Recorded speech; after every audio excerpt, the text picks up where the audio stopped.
Class 8th NCERT book से हम chapter first शुरू कर रहे हैं, रेशनल नंबर। तो ध्यान से सुनिए। पहले हम इंट्रोडक्शन करेंगे। इंट्रोडक्शन में मतलब हम समझेंगे कि रेशनल नंबर क्या होते हैं और उनसे जुड़ी प्रॉपर्टी, और फिर उसके बाद हम एक्सरसाइज शुरू करेंगे। तो सबसे पहले हम रेशनल नंबर क्या होता है इसको समझेंगे, लेकिन उससे भी पहले हम थोड़ा सा नंबर्स के बारे में जान लेते हैं। हम जानते हैं, हमने पढ़े हैं पहले काफ़ी के नंबर्स में, जैसे इंटीजर पढ़े हैं, होल नंबर पढ़े हैं, फ्रैक्शन पढ़े हैं, डेसिमल पढ़े हैं। तो हमने डिफरेंट टाइप्स के नंबर के बारे में पढ़ा है। तो अभी हम एक न्यू टाइप के नंबर होते हैं हमारे रेशनल नंबर। एक्चुअली में ये होते सब वही हैं जो हम बोलते हैं ना, whole number, natural number, prime, even, odd, composite, fraction, decimal, ये सब जो हैं ये सारे रेशनल ही होते हैं। अभी हम थोड़ी सी डिटेल में बताएंगे। तो कैसे, तो तुम्हारे जो सिलेबस में है, जैसे तुम क्या जानते थे पहले, होल नंबर। होल नंबर क्या होते हैं? होल नंबर होते हैं 0 से शुरू होते हैं, 0, 1, 2, 3 एंड डैश डैश, ऐसे करके कंटिन्यू रहते हैं, एंडलेस। उसके बाद एक चीज़ पढ़ी आपने, इंटीजर। इंटीजर्स क्या होते हैं? इंटीजर्स दोनों तरह के होते हैं, नेगेटिव के भी और पॉजिटिव के, जैसे 1, 2, 3 प्लस के, और -1, -2, -3 एंड सो ऑन। तो इंटीजर होते हैं नेगेटिव में और पॉजिटिव के नंबर, और 0 इज ऑल्सो ए इंटीजर, ये भी ध्यान रखना है। 0 एक इंटीजर है, लेकिन वो ना ही नेगेटिव है और ना ही वो पॉजिटिव है। तो होल नंबर 0 से स्टार्ट होते हैं, पॉजिटिव भी होते हैं, 0, 1, 2, 3, 4, 5, 6, 7, 8, 9, 10। तो ये तो हम जानते थे। चलो अब हम जानते हैं क्या, रेशनल नंबर के बारे में। अब रेशनल नंबर होता क्या है? सबसे पहले तो इसकी हमें एक बेसिक डेफिनेशन पता होनी चाहिए। हमसे पूछ लिया जाता है कि what is the rational number या व्हाट आर रेशनल नंबर्स। तो रेशनल नंबर होते हैं, rational number are those number which can be written in the form of P/Q where Q is not equals to 0। तो एक basic definition है जो तुम्हें पता होना चाहिए कि the numbers which can be written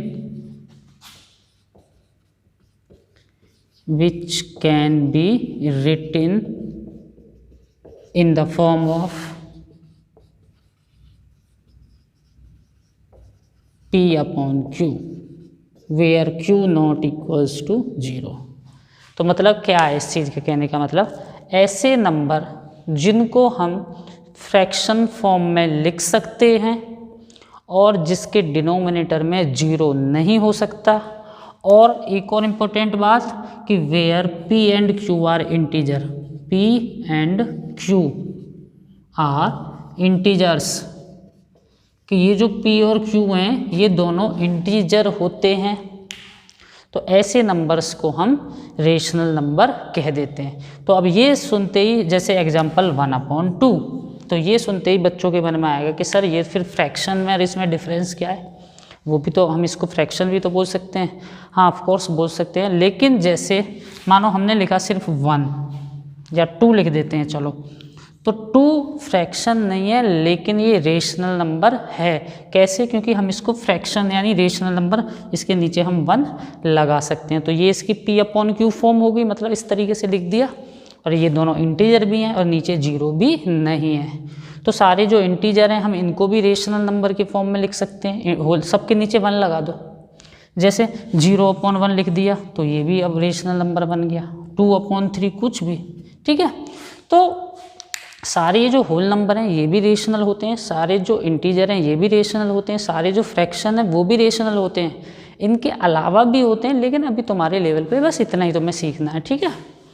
तो ये इसकी डेफिनेशन है, और ये हमारा एग्जाम्पल हो गया कि 1/2, 0/1, 2/1, 2/3, नीचे 0 नहीं रखना है। चलो अभी आगे बात करते हैं कुछ प्रॉपर्टी की। चलो अभी बात करते हैं properties of the whole number and integers. तो इसी के अंदर कुछ प्रॉपर्टी हैं होल नंबर की और इंटीजर्स की, और रेशनल नंबर की भी हैं। खैर रेशनल नंबर यही होते हैं, मैं अभी पहले कह चुका हूँ, ये भी रेशनल नंबर होते हैं। तो फर्स्ट प्रॉपर्टी होती है इसकी क्लोजर प्रॉपर्टी। अब ये क्लोजर प्रॉपर्टी है क्या, हम दोनों एक साथ पढ़ रहे हैं, होल नंबर और इंटीजर के लिए, ठीक है, जिससे टाइम वेस्ट नहीं होगा। अब क्लोजर प्रॉपर्टी ये होती है, जैसे पहले होल नंबर के लिए समझें कि अगर हम एक होल नंबर में दूसरे होल नंबर को हम ऐड करें, एक होल नंबर में दूसरा होल नंबर ऐड करें, तो हमारे पास क्या मिलता है। फॉर एन एग्जाम्पल, जैसे 1 + 2 दोनों होल नंबर हैं, दोनों को ऐड करने पे क्या मिला, 3। तो होल नंबर को ऐड करने पे हमें होल नंबर मिला। तो इसका मतलब यही इसकी प्रॉपर्टी की हम बात कर रहे हैं, क्लोजर प्रॉपर्टी यही होती है कि whole numbers are closed under addition. कि एडिशन में क्या होता है कि दो होल नंबर को अगर हम ऐड करते हैं तो हमें होल नंबर ही मिलता है। ठीक है, तो मैं वहाँ जो एडिशन में क्लोजर प्रॉपर्टी फॉलो करता है होल नंबर, सब्ट्रैक्शन में करेगा नहीं करेगा वो अभी देखेंगे। तो जैसे होगा हम क्रॉस राइट करते जाएंगे। अब जैसे क्लोजर प्रॉपर्टी अभी हम होल नंबर की ही देख रहे हैं कि एडिशन में क्लोजर प्रॉपर्टी को फॉलो करता है या क्लोज्ड होता है। और सब्ट्रैक्शन में देखें whole number minus whole number करें, जैसे हमने किया 2 - 1 1, होल नंबर से होल नंबर माइनस करने पे होल नंबर आया। ठीक है, लेकिन हमेशा ऐसा नहीं होता। अगर मैं ऐसे लिखूँगा 1 - 2, तो छोटे से जब बड़ा नंबर माइनस करेंगे तो माइनस में आंसर आएगा ना। तो इसका मतलब क्या है कि whole number minus whole number is not equals to whole number, यानी कि whole number are not closed under subtraction. ठीक है, अब मल्टीप्लिकेशन की बात कर लेते हैं। जैसे कोई भी दो होल नंबर ले लो, मैं तो 1 2 ले रहा हूँ, लेकिन तुम कोई भी, मैं तो समझाने के लिए, इनकी मल्टीप्लाई हमेशा होल नंबर ही बनेगी। ठीक है, जैसे 1 × 2 2, 2 × 3 6, तो होल नंबर की दो होल नंबर की मल्टीप्लाई होल नंबर होगी, यानी कि whole numbers are closed over multiplication. और डिवीजन में नहीं होता। जैसे एक फर्स्ट ये एग्जांपल 1 / 2 1/2 होगा, तो ये तो होल नंबर नहीं है, तो फ्रैक्शन है। तो डिवीजन में भी क्लोजर प्रॉपर्टी नहीं होती। अब इंटीजर्स की बात कर लेते हैं। एडिशन, कोई भी इंटीजर तो नेगेटिव पॉजिटिव दोनों के होते हैं। जैसे 1 + 3, दो इंटीजर को ऐड करने पे इंटीजर, कोई भी दो इंटीजर ले लो, इंटीजर को ऐड करने पे इंटीजर ही आएगा। जैसे माइनस के ले लो, -1, अब मैं ऐड करो -2, तो -3, ये भी तो इंटीजर ही है। तो यानी कि closed integers are closed over addition. और माइनस में देखें सब्ट्रैक्ट करने में, जैसे मैंने लिखा 2 - 1 1, या मैं 1 - 2 लिखूं तो भी इंटीजर ही आ रहा है। समझ रहे हो ना, इंटीजर को मैं प्लस करूं या इंटीजर को मैं माइनस करूं, हमें इंटीजर ही मिलेगा। देखो 1 - 2 -1, ये भी तो इंटीजर है। तो यानी कि सब्ट्रैक्शन में भी ये प्रॉपर्टी वैलिड है, मतलब integers are closed over subtraction. तीसरी चीज़ मल्टीप्लिकेशन। अब मैं कोई दो इंटीजर ले रहा हूँ 1 - 3, मल्टीप्लाई क्या होगी 3, इंटीजर ही आ रहा है। एक नेगेटिव ले लो, अब कोई भी ले लो 1 5 5, इनकी मल्टीप्लाई 5। तो कैसे भी तुम दो इंटीजर लोगे तो इनकी जो मल्टीप्लाई आएगी वो हमेशा इंटीजर ही आएगी। ठीक है, तो ये मल्टीप्लिकेशन रूल को भी फॉलो करते हैं, मतलब क्लोजर प्रॉपर्टी होती है और डिवीजन में नहीं होता। जैसे 1 / 2, दोनों इंटीजर ही हैं, तो 1/2 बनेगा, और 1/2 जो होगा वो एक इंटीजर नहीं होता। ठीक है, तो ये हो गई क्लोजर प्रॉपर्टी। तो जब भी कोई तुमसे पूछे कि क्लोज्ड होते हैं क्या होल नंबर या इंटीजर्स, किस में होते हैं, तो ये हो रहा तुम्हारे सामने कि एडिशन सब्ट्रैक्शन मल्टीप्लिकेशन डिवीजन में, और एग्जाम्पल के थ्रू हम समझा सकते हैं और खुद भी समझ सकते हैं। चलो अगली नेक्स्ट प्रॉपर्टी की बात करते हैं। चलो नेक्स्ट प्रॉपर्टी की बात करते हैं, कम्यूटेटिव प्रॉपर्टी। अब हम कम्यूटेटिव प्रॉपर्टी क्या है ये समझेंगे, और फिर उसके बाद ये हम होल नंबर, इंटीजर्स और रेशनल नंबर के लिए देखेंगे कि किस में कम्यूटेटिव प्रॉपर्टी लगती है या कौन कम्यूटेटिव होता है। ये ज़्यादा अच्छा रहेगा कि ना, कि कौन होता है कम्यूटेटिव।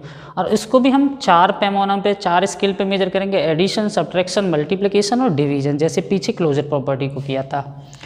पहली बात कम्यूटेटिव प्रॉपर्टी होती क्या, जैसे एडिशन के लिए हम बात करें, फिर चारों की बात करेंगे कि मान के चलिए कोई नंबर्स हैं, इंटीजर्स के लिए समझ लेते हैं एक एग्जांपल यहाँ पे, कि दो इंटीजर हैं, मैंने इनको ऐड किया 1 + 2, और फिर मैंने इनको क्या किया, मैंने इनका ऑर्डर चेंज कर दिया, मतलब 2 को पहले लिख दिया, 1 को बाद में लिख दिया। तो ऐसा करने से क्या रिजल्ट पे कोई फ़र्क पड़ेगा, मतलब आंसर 3 यहाँ भी 3 है। तो इसका मतलब क्या है, यही चीज़ कम्यूटेटिव है कि जैसे ये इंटीजर्स थे मेरे, होल नंबर भी हैं ये दोनों, ठीक है। तो ये एडिशन में अगर हम ऑर्डर चेंज कर दें तो हमारे आंसर पे, हमारी वैल्यू पे कोई फ़र्क नहीं पड़ता, मतलब वैल्यू अनचेंज रहती है। यही वैल्यू, यही प्रॉपर्टी कम्यूटेटिव प्रॉपर्टी होती है। तो जैसे हमारे होल नंबर्स के लिए एडिशन में ये वैलिड होती है। जैसे हम कोई भी दो होल नंबर्स को ले लें, जैसे 0 + 1, अब मैं इसको ऐसे लिख दूँ 1 + 0, तो दोनों का वैल्यू तो 1 ही आएगी ना, सेम आएगी ना। कोई भी दो whole numbers always commutative over addition, ठीक है।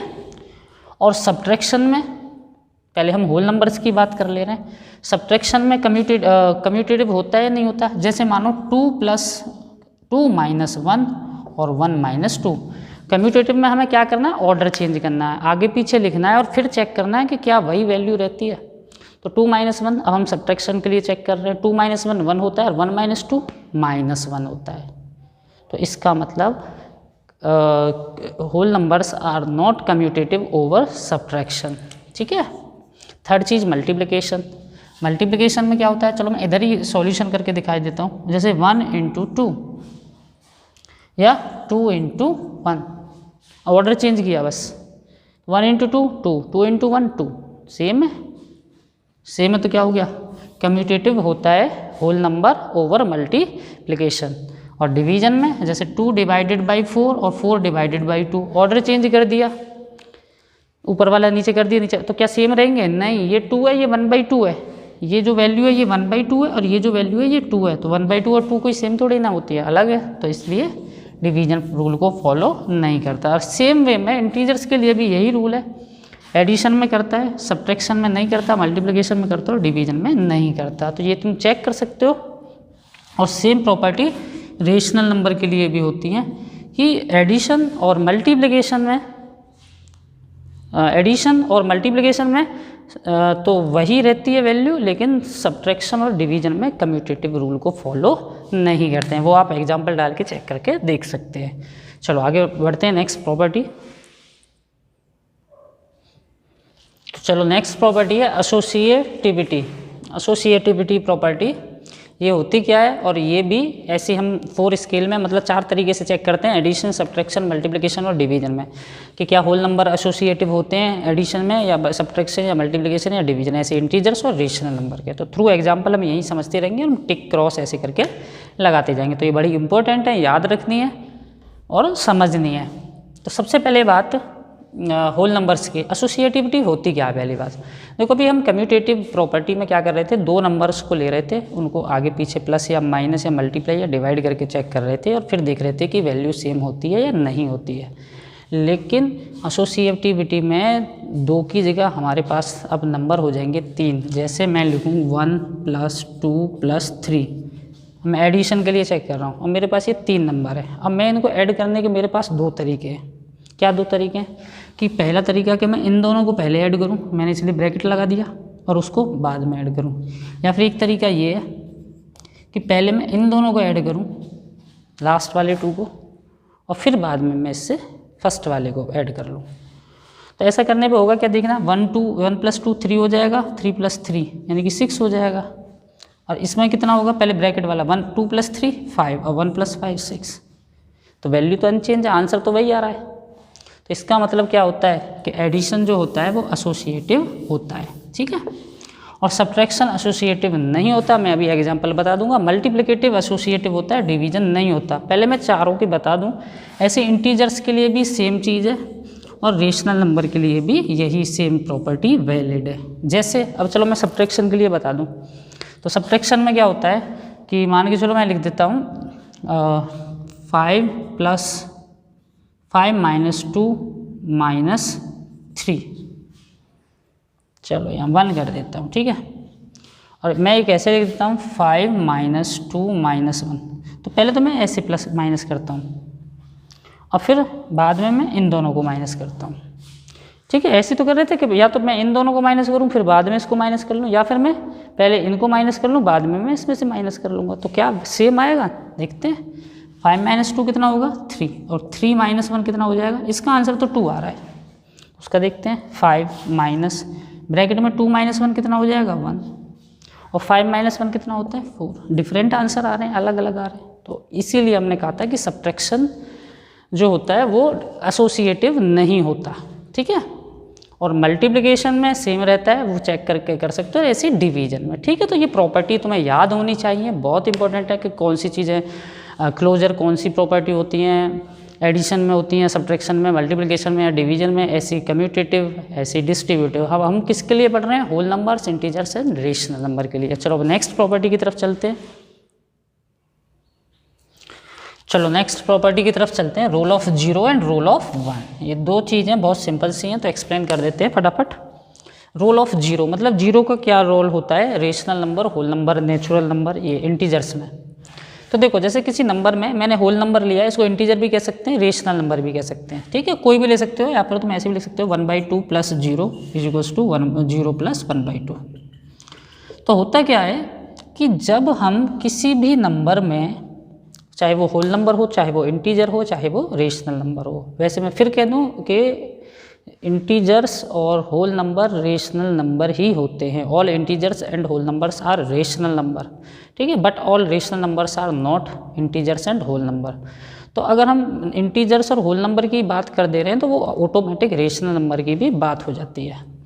तो यहाँ पे क्या हुआ कि अगर हम जीरो ऐड करते हैं, जैसे 1 + 0 या फिर 0 + 1, तो जीरो ऐड करो किसी भी ऑर्डर में, मतलब या तो जीरो ऐड करो या जीरो में ऐड करो, समझ रहे हो? या तो यहाँ तो 1 में जीरो ऐड करी है और यहाँ जीरो में 1 ऐड किया है, लेकिन आंसर अनचेंज्ड है, वैल्यू अनचेंज है। तो इसी को हम कहते हैं कि zero is called the additive identity of a whole number या रेशनल नंबर या इंटीजर्स। कि हमसे बोला जाए कि जीरो की क्या होती है एडिटिव आइडेंटिटी, कि additive identity of the zero is that if zero is added to any number और any number is added to the zero then the value is unchanged. ठीक है, ऐसे ही 1 का क्या रोल होता है कि जब हम किसी नंबर में 1 का मल्टीप्लाई करें, अगर प्लस नहीं करना है मल्टीप्लाई, अगर हम किसी नंबर में, रेशनल नंबर की बात चल रही है या होल नंबर या इंटीजर की, अगर हम 1 का मल्टीप्लिकेशन करें या 1 में किसी नेचुरल नंबर या होल नंबर या किसी भी नंबर का हम मल्टीप्लिकेशन करें तो वैल्यू अनचेंज है। जैसे 2/3 में 1 इंटू किया, 1 में 2/3 इंटू किया, वैल्यू 2/3 रहेगी। तो हम 1 को क्या बोलते हैं? 1 is called the multiplicative identity. Zero क्या कहला रही थी? एडिटिव आइडेंटिटी, मतलब जीरो को ऐड करें तो अनचेंज, 1 क्या है? मल्टीप्लिकेटिव आइडेंटिटी, यानी कि 1 मल्टीप्लाई करें किसी भी नंबर में तो वैल्यू अनचेंज्ड।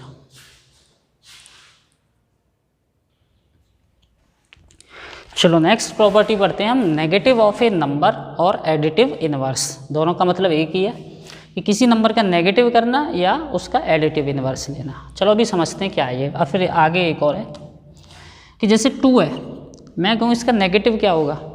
बहुत सिंपल है, इसका नेगेटिव क्या हो जाएगा? -2। लेकिन अगर मैं ऐसे बोल दूँ -3 है, इसका नेगेटिव क्या होगा? तो नेगेटिव वाले का नेगेटिव क्या होता है? वो पॉजिटिव हो जाता है। तो -3 का नेगेटिव क्या होगा? +3। बहुत सिंपल कॉन्सेप्ट है। ऐसे ही इसको दूसरे वर्ड में हम कह सकते हैं एडिटिव इनवर्स, कि हम कहें कि 2 का एडिटिव इनवर्स क्या है? मतलब उसका नेगेटिव करवा रहा है -2, और माइनस वाले का एडिटिव इनवर्स क्या होता है? प्लस। ठीक है, तो दोनों वर्ड अलग हैं, मीनिंग सेम है, नेगेटिव ऑफ ए नंबर और फिर एडिटिव इनवर्स। तो हमें करना क्या है? साइन चेंज करना है। तो एडिटिव इनवर्स प्लस वाले का माइनस होता है और माइनस वाले का प्लस होता है। ऐसे ही रेसिप्रोकल ऑफ ए नंबर और मल्टीप्लिकेटिव इनवर्स। जैसे आपसे कहे कोई 1/2 का रेसिप्रोकल क्या होगा? तो रेसिप्रोकल का मतलब है, चलो 3/2 लिख देते हैं अभी। तो रेसिप्रोकल का मतलब होता है डिनोमिनेटर न्यूमरेटर में चला जाएगा, न्यूमरेटर डिनोमिनेटर की जगह चला जाएगा। लेकिन इसको दूसरे वर्ड में हम ये भी कह सकते हैं मल्टीप्लिकेटिव इनवर्स क्या होगा 3/2 का? तो मल्टीप्लिकेटिव इनवर्स का भी मतलब वही होता है, रेसिप्रोकल ही होता है, कि दोनों का सेम ही मीनिंग है, मतलब हमें न्यूमरेटर और डिनोमिनेटर को एक्सचेंज कर देना है। और एक और बात जो ज़्यादा इंपॉर्टेंट है, जैसे मान के चलिए मैंने लिखा -3/7, कि इसका करो आप मल्टीप्लिकेटिव इनवर्स या रेसिप्रोकल, तो 7/-3। तो नया कुछ नहीं है, लेकिन ये है कि कुछ बच्चे एडिटिव इनवर्स ध्यान में रखते हैं कि माइनस है तो प्लस कर दो, माइनस हटा दिया। देखो माइनस नहीं हटाना, इसमें सिर्फ रेसिप्रोकल करना है, मतलब नीचे ऊपर एक्सचेंज करनी है वैल्यू। माइनस है तो माइनस में रखनी है, प्लस है तो प्लस में रखनी है, लेकिन यहाँ वैल्यू चेंज करनी है, यहाँ साइन चेंज करना है। ठीक है, तो अगली प्रॉपर्टी है distributivity of multiplication over addition for a rational number. तो बहुत इंपॉर्टेंट प्रॉपर्टी है, शायद सबसे इंपॉर्टेंट है ये, कि डिस्ट्रीब्यूटिविटी प्रॉपर्टी क्या होती है? Over multiplication over addition. और इसमें एक चीज़ और होती है same, distributivity of multiplication over subtraction, तो यहाँ एडिशन की जगह सब्ट्रैक्शन भी हो जाता है फॉर रेशनल नंबर। तो ये दो प्रॉपर्टी हैं, तो एक ही समझ लोगे तो काफ़ी सारा ही दूसरी भी अपने आप ऑटोमेटिक समझ में आ जाती है। तो मैथमेटिकली इसको हम ऐसे लिखते हैं, ए मल्टीप्लाई बी प्लस सी, मैं पहले फर्स्ट की बात कर रहा हूँ, ठीक है, equals to A multiply B plus A multiply C. अब ये देख के कुछ भी समझ में नहीं आया होगा क्या चीज़ है ये। तो इसमें कहने का मतलब ये है कि देखो मल्टीप्लिकेशन हो रहा है किसके, ओवर एडिशन, अंदर दो नंबर एडिशन है मतलब प्लस हो रहे हैं, और यहाँ पे बाहर मल्टीप्लाई हो रहा है। तो क्या होगा, ए का मल्टीप्लाई इससे होगा और प्लस फिर ए का मल्टीप्लाई सी से होगा। जैसे फॉर एन एग्जाम्पल मैं लिखूँ 1/2, रेशनल नंबर लिखें तो चलो रेशनल नंबर इंटू, या इंटू नहीं भी लगाएं तो भी इंटू ही माना जाता है, 1/4 प्लस 1/5, चलो 1/6 कर लेते हैं। तो अगर हम इनकी मल्टीप्लाई करनी है तो कैसे करेंगे, अगर प्रॉपर्टी अप्लाई करनी है तो 1/2 का पहले तो मल्टीप्लाई करेंगे हम 1/4 से, 1/2 मल्टीप्लाई 1/4, और फिर बीच में प्लस आएगा, और फिर 1/2 का मल्टीप्लाई हम करेंगे किससे, 1/6 से, और इनको मल्टीप्लाई और इसको मल्टीप्लाई करके फिर हम प्लस कर देंगे, ठीक है। वो कैसे करते हैं वो बाद का मैटर है, अभी हम प्रॉपर्टी समझ रहे हैं। फिर अगर यहाँ माइनस होता तो क्या करते, बस यहाँ पे माइनस आ जाएगा। अब जैसे सेम क्वेश्चन में हम चेंज कर लें कोई फ़र्क नहीं पड़ेगा। तो ये हो जाती है फिर तुम्हारी distributivity of multiplication over subtraction for a rational number, ठीक है। अब इसमें ये तो चलो ठीक है, बहुत आसान हो गया, लेकिन हमें दोनों तरफ से याद रखनी है। जैसे ये प्रॉपर्टी है, जैसे तो अगर हमें ये फॉर्म दी है तो हमें ऐसे बनानी है, अगर ये फॉर्म दी है तो हमें उसको उस फॉर्म में कन्वर्ट करना है। जैसे ये हार्ड होता है, उसमें कॉमन लेना होता है। जैसे मैं एक एग्जांपल देता हूँ सिंपल सा बहुत, कि 2 × 3 + 5 × 3। अब मैं कहूँ इसको प्रॉपर्टी से यूज करिए, सूटेबल प्रॉपर्टी, तो इसमें प्रॉपर्टी लगेगी डिस्ट्रीब्यूटिविटी। कैसे, देखो ये जो चीज़ है ये 3 कॉमन है, मतलब ये देखो प्लस बीच में आ रहा है ना, इधर मल्टीप्लाई इधर मल्टीप्लाई, तो ये 3 आ रहा है ना दोनों में कॉमन, तो ये जो दोनों में कॉमन है इसको हमें ऐसे लिख देना है, और ब्रैकेट में जो बची हुई वैल्यू है उनको लिख देना है। देखो वापस चेक करो, 3 की 2 से मल्टीप्लाई, 3 × 2 और 3 × 5, मतलब प्रॉपर्टी इसमें लगाएंगे ये वाली तो वही बन जाएगा ना वापस। तो हमें जब इस तरीके से प्रॉपर्टी दी होगी तो हमें कॉमन चीज़ बाहर लिखनी है और रिमेनिंग चीज़ को अंदर लिख देना है, ठीक है। चलो अब इसके बाद हम चलते हैं एक्सरसाइज की तरफ। फर्स्ट क्वेश्चन करते हैं अभी।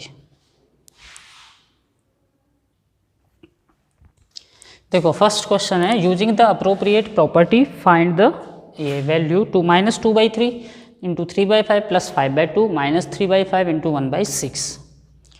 तो हमें प्रॉपर्टी लगानी है अप्रोप्रिएट। तो बहुत सारे नंबर हैं, हमें इसमें कैसे पता चलेगा कौन सी प्रॉपर्टी लगानी है फिर कैसे लगानी है। तो देखो एक चीज़ है इसमें देखने से पता चलेगा कि ये जो नंबर है ये दोनों तरफ है, मतलब 2 बार है। अभी बताया था थोड़ी देर पहले कि अगर नंबर 2 बार है तो उसको कॉमन लेके बाहर लिख देना है, और बचे हुए नंबर को जो दोनों में बचा उसको कॉमन लेना बोलते हैं। तो पहले देखो, अब ये जो 3/5 है ये इसके साथ इनटू में, तो एक तो ये हो गया पेयर। अब देखो ये जो 3/5 है इधर भी है, इसके साथ एक नंबर इधर भी है, लेकिन हमें किससे काम है, हमें इधर वाले से, क्योंकि जो मल्टीप्लाई में है इसके में। और ये जो 5/2 है इसको रखो अलग। तो हम कैसे लिखेंगे, -2/3 × 3/5, पहले इनको साथ में लिख लो, और -3/5 × 1/6 + 5/2, और इतने में हम लगाएंगे डिस्ट्रीब्यूटिव प्रॉपर्टी, जो मैंने अभी एग्जांपल दिया था कि कॉमन लेना है। तो देखो 3/5 कॉमन है, कॉमन मतलब इसके साथ भी 3/5 का मल्टीप्लाई है और 1/6 के साथ भी 3/5 का मल्टीप्लाई है। तो जिस चीज़ की मल्टीप्लाई दोनों अलग अलग नंबर्स के साथ है उस 3/5 को तो लिखो ऐसे, और ब्रैकेट के अंदर जो चीज़ें बचती हैं उनको ब्रैकेट के अंदर है। तो ये बचा और उसके पास क्या बच रहा है 1/6, और ये माइनस भी है, समझे। 3/5 बाहर, -2/3, 3/5 बाहर, माइनस नहीं गया है, 3/5 बाहर, तो ये माइनस तो यही रहेगा, और 1/6, और ये 5/2।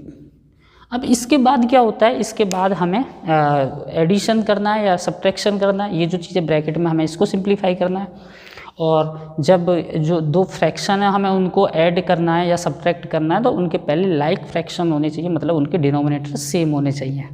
तो पहले इनको हम करेंगे तो क्या करेंगे, 3 और 6 का एलसीएम करेंगे, और 3 और 6 का एलसीएम होता है देखो 6, तो ज़्यादा हम लेके नहीं दिखा रहे।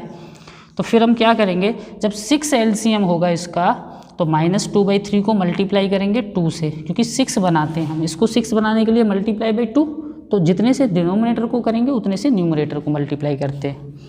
और इसमें मल्टीप्लाई 1 का करेंगे या मत करो, क्योंकि ये ऑलरेडी 6 है। तो ठीक है, मैं समझ रहा हूँ, मुझे लग रहा है कि बच्चे जानते होंगे 7th क्लास तक ये समझ लेते हैं कि एडिशन कैसे होता है फ्रैक्शंस का, और वैसे मैं भी क्लियर करता जा रहा हूँ। तो ये हो जाएगा 3/5 ब्रैकेट -4/6 और माइनस ये कितना 1/6, और वो प्लस में जो बाहर है उसको एज इट इज़ रहने दो 5/2। अब देखो जब दोनों नंबर, ये तो 6 तो नीचे कॉमन आ जाए, मतलब दोनों में जब एलसीएम सेम हो गया तो 6 तो नीचे आएगा, इनको ऐड माइनस नहीं करना कुछ भी, ठीक है। और जब ऊपर दोनों इंटीजर्स नेगेटिव हैं, जब दो नंबर नेगेटिव इंटीजर्स हों तो उनको हम प्लस कर देते हैं। 4 और 1 कितना होगा 5, लेकिन माइनस के साइन के साथ। इनकी बहुत से बच्चे कहते हैं minus minus plus, minus minus की मल्टीप्लाई प्लस में आती है, और माइनस के दो नंबर का एडिशन माइनस में ही आता है। मतलब एडिशन मतलब इनको ऐड करेंगे 4 1 5, लेकिन आंसर माइनस में ही आएगा, ठीक है। और ये प्लस का 5/2, तो ये हमने डिस्ट्रीब्यूटिव प्रॉपर्टी का यूज कर रहे हैं। इसने बोला ना सूटेबल प्रॉपर्टी, तो अभी 3/5 ब्रैकेट का मतलब होता है मल्टीप्लाई -5/6 प्लस 5/2। अब पहले हमें मल्टीप्लिकेशन करनी होती है, बाद में एडिशन। तो देखो ऐसे ये मल्टीप्लाई में जो नंबर होते हैं, देखो ये 5 से हम इस 5 को नहीं कट कर सकते, ये 5 से ये वाला 5, क्योंकि इनके बीच में मल्टीप्लाई। देखो एक बात समझो, मैं लिखूँ 1/2 × 2 + 2, तो मैं इस 2 से इस 2 को काट सकता हूँ 1 टाइम, 2 1 2 2 1 2, तो यहाँ बचेगा 1 1 1 × 1 1 + 2। लेकिन अगर ऐसे है, चलो इसको छोड़ो, अभी 1/2 + 2, तो मैं इसको नहीं काट सकता, ठीक है, वो एक सेपरेट टर्म है। हम जो मल्टीप्लाई में होता है सिर्फ उसी को काट सकते हैं। तो हमने क्या किया, ये मल्टीप्लाई में 3, तो इसको काट दिया, तो ये 1 बचेगा, इधर भी 1, तो 3/1 × -1/6, और देखो 3 से भी तो ये 2 टाइम कट जाएगा, उसको अभी कुछ नहीं कर रहे हम।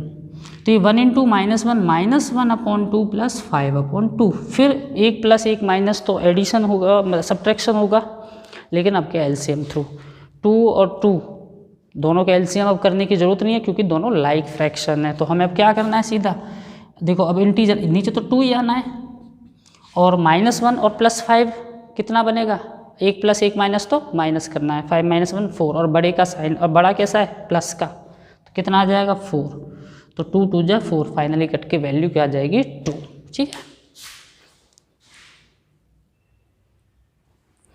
चलो नेक्स्ट क्वेश्चन करते हैं, सेकंड। 2/5 × -3/7 -1/6 × 3/2 + 1/14 × 2/5। तो देखो यहाँ पे भी हमें एक चीज़ दिख रही है 2/5, जो 2 बार है सेम चीज़, और 2/5 इधर किससे मल्टीप्लाई है, -3/7 से, और उधर किससे मल्टीप्लाई है 1/14 से। तो हम इन दोनों के 2/5 को बाहर लिख के ब्रैकेट में इसको और इसको जैसे पीछे किया सेम, तो वैसे करेंगे हम। देखो 2/5 को लिखा और ब्रैकेट में -3/7, और प्लस है ये बीच में, तो +1/14, ठीक है। और इनको अलग लिख दो, और इनमें भी साथ के साथ देखो ये 3 से ये 2 टाइम कट हो रहा है, और ये 1 टाइम, ठीक है। तो इनमें भी जो इन दोनों में डिस्ट्रीब्यूटिव प्रॉपर्टी लगा दी, और उनको ऐसे ही सिंपली कट कर दिया। अब ये 2/5 -3/7, अब वही फ्रैक्शन है तो हमें एलसीएम करना होगा, 7 और 14 का एलसीएम होगा 14। तो क्या करेंगे, इसको हम कितने से इंटू करेंगे 2 से, जितना एलसीएम होता है हम डिनोमिनेटर को उतना बनाते हैं, और कितने से मल्टीप्लाई करेंगे इसको 2 से, तब ये 14 बनेगा, और जितने से डिनोमिनेटर को मल्टीप्लाई करते हैं उतने से न्यूमरेटर को मल्टीप्लाई करते हैं, +1/14। अब एलसीएम तो 14 मैंने लेके नहीं दिखाया, लेकिन बहुत आसान है, 7 14 का एलसीएम लेना 14 ही होता है, ठीक है। अब 14 को 14 बनाना ही नहीं है, क्योंकि ये तो ऑलरेडी 14 है, तो इसमें कुछ नहीं करना हमें। और ये 1 × 1 1/2 × 2 4, 1/4 बन गया। अब उसके बाद क्या होगा, 2/5 ये कितना हो जाएगा, -3 2 जा -6/14 और +1/14 -1/4। चलो इधर आते हैं अभी। 2/5 अब देखो अपॉन में तो ये 14 ही रहेगा, ध्यान से सुनना, इनको मत प्लस करना जब डिनोमिनेटर सेम हो जाती है। न्यूमरेटर में होता है जो होता है, -6 और +1 कितना होगा, एक प्लस का इंटीजर एक माइनस का इंटीजर, तो माइनस करेंगे बड़े से छोटे को, 6 - 1 5, और साइन लगाते हैं बड़े वाले का। बड़ा वाला कौन सा इंटीजर था, 6 और 1 में कौन बड़ा है, 6, 6 का साइन कैसा है, माइनस, और फिर माइनस में 1/4।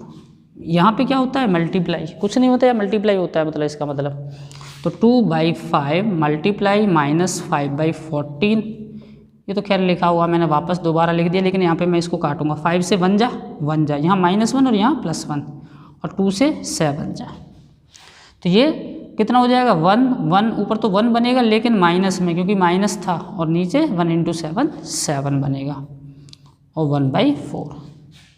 अब मल्टीप्लाई नहीं है, माइनस प्लस हो तो फिर क्या करना है, एलसीएम, 7 और 4 का एलसीएम होगा 28। अब एलसीएम 28 हो जाएगा तो क्या करेंगे, यहाँ लिख देता हूँ मैं, चलो एलसीएम होगा 28, इसका एलसीएम लेने में कोई बड़ी बात नहीं है। अब जब 28 एलसीएम हो जाएगा तो हम क्या करेंगे, इसको 28 बनाने के लिए 4 से इंटू करना पड़ेगा, 7 4 × 28, तो ऊपर भी 4 से, और इसको 28 बनाने के लिए दूसरे नंबर के डिनोमिनेटर को 7 से इंटू करना पड़ेगा, तो न्यूमरेटर को भी 7 से इंटू करेंगे, तो कितना बन जाएगा ये, अब मैं इसको बता देता हूँ, 4 × -1 -4, ठीक है, अपॉन में 28, और ये -7 अपॉन में 28, तो अब नीचे तो 28 आएगा। अब जब दोनों नेगेटिव इंटीजर हैं, ध्यान से सुनते रहो, ये चीज़ें ज़्यादा इंपॉर्टेंट है सवाल सॉल्व करने से भी ज़्यादा, इंटीजर्स को कैसे करना होता है। 7 और 4 दोनों नेगेटिव हैं तो दोनों को ऐड करो, 7 4 11, और साइन हमेशा माइनस का ही लगेगा जब दोनों नेगेटिव हैं।